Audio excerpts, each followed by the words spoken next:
Welcome to Picks with the Professor, the show where an actual statistics professor and his friends give you sports betting tips.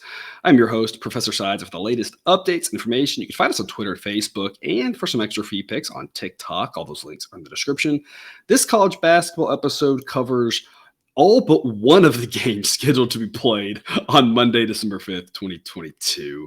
In case you're new here, check out the webpage on the banner. It's www.pickswiththeprofessor.com/new for a primer. Otherwise, the goals for this episode are to share key information about these games, give you some things to think on, and explain where certain plays are being made. We never recommend blindly tailing or fading any pick, but rather to hear the justifications and thought processes to make sure you're fully on board with us or against us before investing your hard-earned money. Remember that Sideline has graded plays on every single game, but as always, take what you like and leave the rest. If you have questions about these or other games, the best place to get those answers on the Discord chat, which can be accessed through Patreon. That link also in the show description. As always, remember there are no locks in gambling, so what Sideline provides are loves, likes, and leans. It is A, B, and C grades. Indicate its confidence level with respect to scaling wagers. We're only covering a subset of games in this episode, again, all but one. So for the full slate of picks and all the predictions, check out the link in the show description or on the website homepage. Lastly, please understand that good and bad variance will occur. So as much as we'd like to say we'll be profitable each and every day, that is an impossible reality for any gambler. Jake, we've long talked about the top teams in college basketball. Well, Houston looking really impressive, and Purdue looking really good, and UConn looking really good. Yeah, Virginia, right, is looking solid again. Your Tennessee Volunteers, shaky start there to the season, but man, coming along and just kicking tail and taking names. Did not have a clue they had that in them tonight. I know Alcorn State had 8 players, so that was a big disadvantage. But especially when Vescovi was announced out and Josiah Jordan-James was on a minutes restriction, I just didn't think they had that offensive production in them. But Phillips and Meshack are just coming along great. It's a very deep team now, so it's going to be a lot of fun especially with Kentucky not being as good as what we thought. The SEC can be a lot of fun. Yeah, I've noticed. I think in Sideline, my model and other models are starting to see Tennessee creep up there a little bit more towards the top. They got there last year, got towards that top, and like I said, kind of started off that Colorado loss. And Colorado's just been a back and forth. You never really know what you're getting with them kind of team. But yeah, after that, it was a little, some lower expectations. But they might be part of that conversation that we should be talking about. That top handful of teams eyeing 1 and 2 seeds. Yeah, for sure. I mean, it's fun, but man, we wasted all the games this weekend because now this slate is bad. Mm-hmm. Yeah. Well, before we get to it, some reminders. Please hit that like button if you're on YouTube. Also, if you are, please consider subscribing or following. It's free, and if you turn on notifications, you don't miss any of the college basketball, MLB, or college football content that this channel provides. I already mentioned the Patreon, but check it out if you haven't yet. Lots of great benefits to be found there, above and beyond what we do here. Membership starts at just $3 per month. That's www.patreon.com/pickswiththeprofessor. But even if you're not there, we're still thrilled that you are here. Let's get to it. All lines courtesy of BetOnline. Sign up link in the show description and current as the time of this recording on Sunday evening. Jake, there are 2A plays that we locked in here. Again, you can get that as part of our $10 a month package. You can get all the picks the night before the overnight early morning movement. Of the 2 that we locked them in, your favorite, the A+ play of the day. Again, not usually I'm telling you there's 8 of them, there's 10 of them, there's 15 of them on a Saturday, right? But there are only 2. The one that you like the most, UMass is laying 15 at home against Albany, quite a big number. But I mean, UMass is 6-1, Albany's 3-6. Albany's a team I think we mentioned briefly on this show previously. Quite a fall from grace, a team that had been pretty solid at one point. I can't remember exactly when because all the years start fading together, but a team I know had been up at the top of that conference and really struggling this year. Sideline says this should be UMass minus 17.4. Jake, why is laying the 15 your best bet here of the night? Look, Albany's just a great team to fade right now. They've only got 1 win against D1 competition, and that was Presbyterian by 3 at home. So I'm not exactly sure how much of a D1 win that is. Their last 4 losses have been by at least 15, and their last 2 road games were losses by at least 20. Here they are on the road at UMass. It's not going to go well. UMass has been rolling. They lost the second game of the year that Townsend hadn't looked back. Inside that, they beat Colorado, beat Charlotte, and on the road at South Florida and Harvard were pretty good wins. They've got a couple of really good players with Noah Fernandez and Matt Cross. very, very solid players. They shoot the ball well, especially from three, but they just don't shoot a lot of threes, which I don't know why. I feel like they should be shooting more when you're around 40%. You should probably find that open shot more. But they play you should try to at least. They play a fast pace. They're fun. They're kind of fun to watch, and I think their offense is going to be more than enough to win this by 20. And they really don't need much of a defense this game, but they've got a decent one to hold Albany down. I think UMass runs them out of the gym. All righty, and then I will give you what we call another A play. Maybe it's this one, it's the other A play, and I'm going to give this one to you here. 9 p.m. Central, Troy is getting 15.5 at San Diego State. The model's given this an A grade, says it should only be about 13.5, so you're getting a couple points of value on this one. I think the main thing for me in looking at this game is you have a San Diego State team that plays about an average pace and a Troy team that plays extremely slow. The model's estimated San Diego State pretty accurately so far this season, but it's actually underestimated Troy. And if that's the case, then instead of a 13-point victory, maybe San Diego State only wins by something like 11. So the fact that the model's actually been a little bit down on Troy and they've overperformed, that gives me confidence in this pick. So grabbing 15.5 points, San Diego State's the much better team at home and they should win. It's just that it's the ability here for Troy to lose by something that's 15 or less, and we get the win. So the other A play here for you is Troy plus 15.5. Yeah, I like it. I've just got a high opinion of San Diego State, and I think that was based off of how they ended last year and how they played last year, because they're really playing very different from that team. So I don't think I've been able to wash that from my brain so much yet. But so I'm a little nervous on it, but I still like Troy plus 15.5. Yep. All right, and that takes us to our best B side. This just makes me laugh. I'm sorry. Hopefully you're watching this earlier in the day, 11 a.m. Central. Somehow we live in a world where the best B side is taking IUPUI with less than double digits on the road against a Division I team. And we don't do any Division II. I don't model any of that. And you typically can't find lines on that. So it's not even division. Like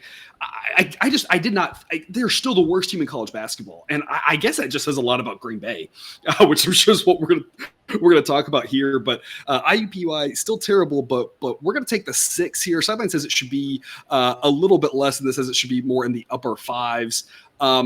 Jake, I'll give my 2 cents real quick, and then you can kind of elaborate on this. Is the model's backed Green Bay a couple times, and it hasn't gone well. I think like 2 of the 3 times it's backed them. It's loved to fade them. I mean, they are just terrible. I'm pretty sure the last time they got played, they got run out of the gym by Milwaukee. IUPUI is not going to do that to them. They're nowhere near as good as Milwaukee is, but I just don't feel comfortable with Green Bay winning anything at this point, much less by a number like this. If they win this game, I feel like, it's probably by 3 or 4 in just what should be truly terrible basketball. Jake, I'll let you expound. Yeah, this is just, I'm not sure this is basketball at the way these two teams play. I mean, Green Bay hasn't won all year. They've lost almost all of them by 11, or if not all of them by 11 or more. They had a really weird score with Wisconsin where Wisconsin beat them by 11, and I don't know how that happened because Wisconsin's a pretty decent team. Yeah. IUPUI at least has a win against a D2 school other than that, and they've got a couple losses in the single digits, so maybe they're a little better. I don't know. It's just bad basketball. These 2 very bad teams going at it, and they play slow because I guess they want to make their games even more unwatchable. So we're going to take the points here because it should be probably a toss-up game when you factor in the pace and all that, and getting 6 points is more than enough. Yeah, it's similar to, we've had a lot of success over on Patreon, and I've done some of them on the free plays of the day on the website. So if you aren't at least checking out the free plays of the day on the website, check that out. It's www.picksprofessor.com, and you can find the link up in the upper corner of that. With the plus odds play of the day, where a lot of them have highlighted, these coin tossy type games, we're getting some good plus odds, and it's worked really well. And that's kind of what I think in this one. Like, yeah, I think Green Bay's probably a little bit better just because the bar is so low, but it's going to be such bad basketball. Like anything could happen to this game, and I wouldn't be too surprised. Like if IUPUI wins, I'd be like, yeah, sure, or if Green Bay wins by 30, I'd be like, yeah, sure. Like this is the one game they're going to actually show up. Like anything is possible. So anytime you can grab points or plus odds on the money line in a game where you're like, I have zero idea what's going to happen because it's going to be such terrible basketball, that's probably a smart investment, right? Especially with the daytime game. Like I have anything could happen, and it really wouldn't surprise me in this one. Yeah, this is the Bad News Bears all over again. Right. All right. I'll give you a bonus B-side here at 6 p.m. Central. UMass Lowell is favored by 13 at Long Island. We're going to lay the 13 with UMass Lowell. Sideline says it should be close to 15. Long Island has had, I believe, one game that they've lost to a reasonable team by a reasonable amount. But otherwise, I mean, they lost by 25 to Northern Illinois, who's looked pretty rough at times. And then they've gotten blown out of the building by Marquette, Utah, and St. John's. And all those are decent teams for sure. But I mean, Long Island, when they lose, they can lose big. And that seems like the spot we're setting up for here. UMass Lowell out of nowhere, 8-1 on the season. And they're actually like above average, according to my model and probably every model out there.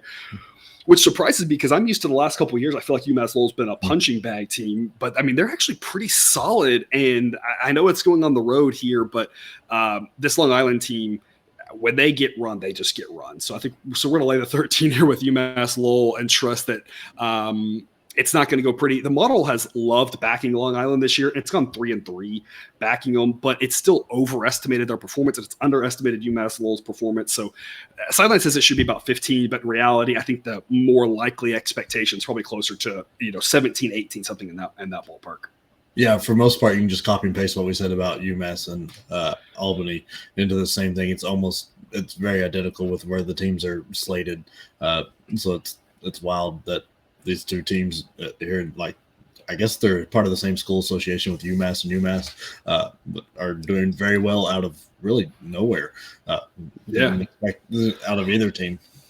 I think maybe UMass with the new coach, right? We kind of expected them to at least be a little bit better and them to make waves in the transfer portal, that sort of thing. UMass Lowell, maybe somebody watching the show knows them and can tell you they saw this coming. I didn't. It seems like out of nowhere. Props to them. It's always exciting when a team that is a punching bag starts playing well. But yeah, I mean, you're looking at it now and you're like, man, this is a team that I'm not sure if they'll make the tournament. Obviously, they probably want to that large, but they're looking at hey, we can win our conference and get in that way. And I'm not sure when the last time, if ever, they've made the tournament. I haven't heard their name deep into March and that I can ever recall.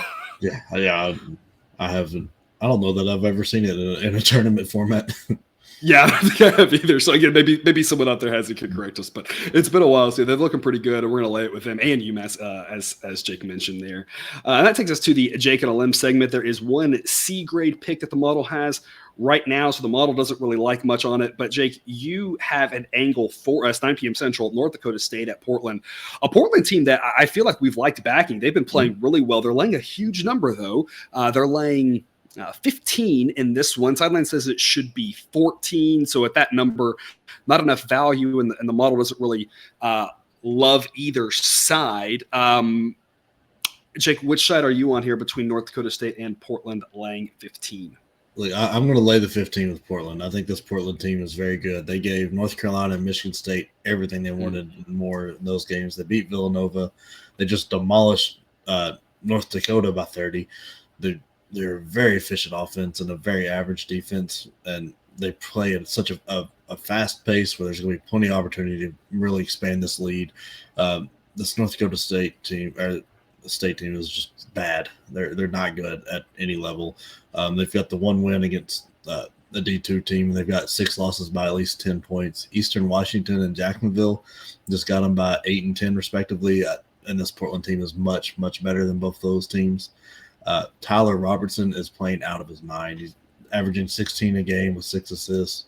They're a relatively tall team, but they're big guys. They've got 2 6'8" guys that can step out and hit threes. They hit the three ball very well as a team, hitting about 39.2% right around in there. The free throws are a little questionable, but I don't think free throws are going to be a big deal in this game. I think they're going to be up high enough with their defense and how their offense plays. They're going to be up more than enough to cover this number for pretty much the whole game. All righty. And then that's going to take us to our overtime segment here, where I'm going to take us home with Kent State and Gonzaga. Should be the most interesting game of the night if the Golden Flashes can keep it close. This Gonzaga team's played a really tough schedule, and they've had moments where they looked good. They've had moments where they looked bad. That Baylor game, I mean, they really should have won that game, up 7 with about a minute to go, and they can't finish it out. Part of that, is that a bug or is that a feature, right? Is that kind of just who they are, lacking the good guard play, having some issues with turnovers, right? That's part of that is how you wrap up a game. Again, they've had some issues, but part of that I really can see two worlds with Gonzaga. Some of those issues are the schedule they've played. Some of that could just be more who they are, and they've done better with that in years past. And there's just a lot of questions about it. This Kent State team is for real, and we're getting 15.5 points with them. So the model's locked this in as a B grade play. So this is your overtime special here. I'll give you this note. The model has underestimated Kent State by almost 10 points per game. They are 6-0 against the spread this season. Gonzaga, the model's overestimated and is 2-6 against the spread. It's a really big number. I think the key to this game is going to be the fact that Gonzaga's had a tough time with turnovers, and that's exactly what Kent State wants to do, is force those turnovers. I don't think Kent State wins this game, but I think they can at least keep it close. So I'm going to grab the 15.5 with the Golden Flashes here, and a game that the model says should only be a little over 14. Yeah, I totally agree. I love this Kent State team. They play a style of ball at a rate that really gives teams fits. It's going to be tough to really put them away. And what we've seen out of this Gonzaga team, it's not the. I hate saying bad, but it's just because they've set the standard so high in previous years that this is a bad Gonzaga team at the moment. And it's no different than Alabama in football, right? Like, this isn't a bad Alabama team. It's just like with what we've seen from them in the past, this team just is nowhere near, this year's team just nowhere near where they were before. Still a good team, but yeah, when you set the bar that high, right? It's like if you don't live up to it, the expectation is what it's all about. And this Gonzaga team, at least so far, doesn't mean they won't be there by March, right? But at least so far, definitely some question marks that I don't remember seeing from many Gonzaga teams in the last decade. Maybe one or two, but not many of them have had these types of questions at this point in the season. They typically play a pretty tough schedule, at least the last several years they have, and they've usually done fairly well in it. Well, I think I don't want to write him off yet, but Malachi Smith from Chattanooga, I think that was a miss of where they are right now for a point guard. And all those Gonzaga teams that have been really good, they've always had one really good guard that they go to. Don't have that this year. Nembhard last year, Jalen Suggs. If you go back through, there's all sorts of really good guards. They don't have that because Timmy's great and Timmy's playing great. Yep. But he can't bring the ball down the court. Yeah, so. And that's the one area that he should have success against Kent State, a little bit of a smaller team. He will get his for sure. The question is, can the rest of the team get theirs enough to win by 16 or more? And that's where the model says that's just too many points. That's why we're grabbing the 15.5 with Kent State.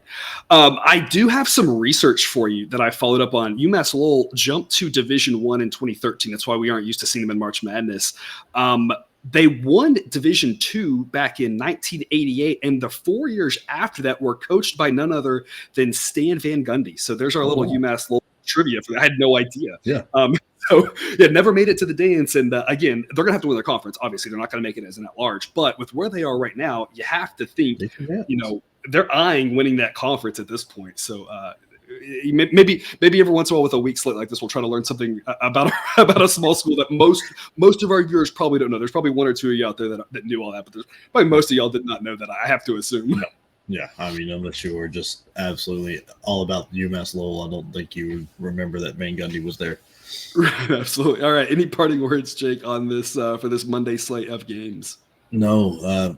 Hopefully the Monday night football game will be good, but I don't have high expectations for that. So there's just not a great sports watching Monday, unfortunately. Yeah, well, as we always say, you don't have to watch them to make the monies, and this is definitely some of those. A lot of these games with double-digit spreads, but there's some good angles to make some money, even though they might not be the most entertaining of games. Again, watching them doesn't change the outcome, right? It does help you learn a little bit, which is always good, but doesn't change the outcome if you watch it, right? True. All right, well, thanks for tuning into this episode of Picks with the Professor. Don't forget to subscribe so you can control what's been content we've run on this channel. It's dropped right into your feed. We'll be back again tomorrow with more college basketball content. Until then, as always, best of luck. Remember, if you need betting money, please don't bet your money